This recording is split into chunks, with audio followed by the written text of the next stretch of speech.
They're currently building an AI video generation tool that's based on the user's prompting, and users can't prompt, so therefore they get shit outputs, like you might get 1 out of 10.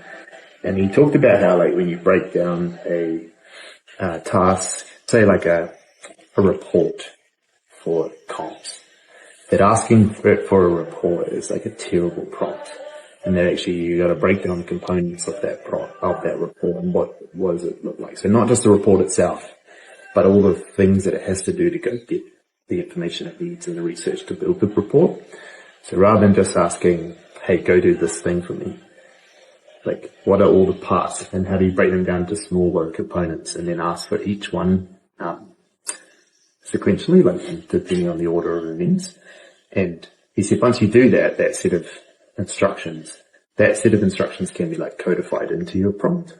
And then it's like in the AI world, it's called like keeping something on the rails, keeping AI on the rails, which, you know, it's like it's got a track it can go down so it can't veer off path very well.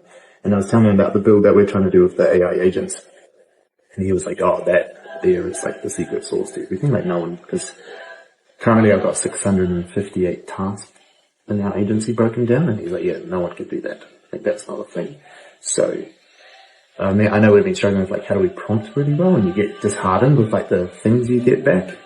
And he's like, the reason actually stands because you know how to break down the problem. So just, I don't know, just think about it. If you're going in to do something quite complex, if you're AI, ask yourself, what's the pre-work I need to break down first?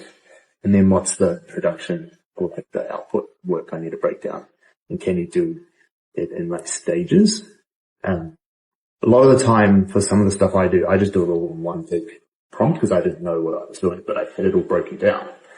But he was like, you should actually just do it in step, like just give it one prompt at a time.